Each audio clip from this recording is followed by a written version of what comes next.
Qui est-elle? Qui a inventé, ou plutôt lancé ce mouvement, ce raz-de-marée de l'écologie, des femmes et des hommes courageux dont je vous raconte l'histoire avec Amélie Coipel, chargée de médiation à la fondation Good Planet. Vous avez coordonné, vous êtes l'une des voix aussi de ce podcast qu'on entend.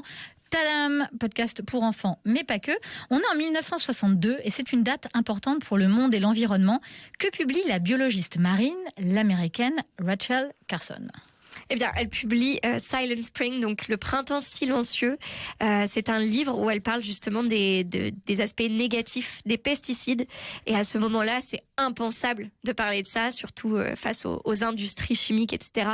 Et ça lance un grand mouvement dont on va parler. En fait, elle dénonce, Rachel Carson, notamment la DDT. C'est quoi ce pesticide déjà à l'époque? Alors, c'est un pesticide très compliqué. Je ne vais pas vous donner le nom exact, mais c'est un pesticide qui fait énormément de mal aux oiseaux, de manière générale à la nature et à l'écosystème, même aux humains, mais surtout aux oiseaux. Et c'est pour ça que le printemps est silencieux? Exactement. D'accord.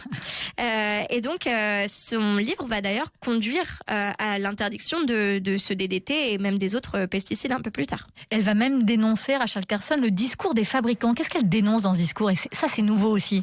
Elle dénonce la désinformation, puisque voilà, c'est ce qu'on appelle aujourd'hui les lobbies. Les industries pétrochimiques, du coup, elle prenait le contre-pied de ce livre, qui devait d'abord être un article pour le New York Times. Mais à force de recherche, Rachel Carson, elle se rend compte qu'il y a plus à dire qu'un simple article.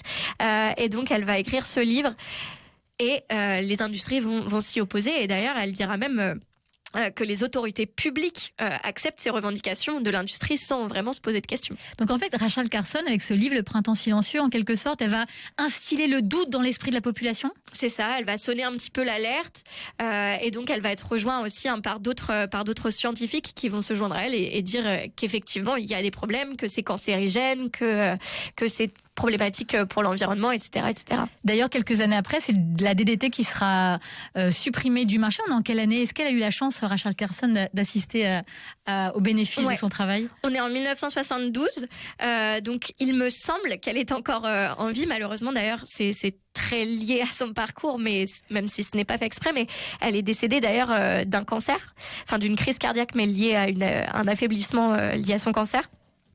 Donc il me semble qu'elle a vu quand même son livre sortir et le DDT être interdit, il me semble. Et donc c'est pour ça qu'on dit que Rachel Carson, c'est l'instigatrice, l'initiatrice, le détonateur, en tout cas son livre a été le détonateur du mouvement écologiste. Exactement. C'est elle qui a un petit peu lancé le mouvement. Elle disait d'ailleurs que les pesticides devraient être appelés biocides, bio comme la nature, et donc la que vie, c'était ouais. pas, oui, pardon, la vie, et que justement ça détruit la vie dans son entièreté en fait.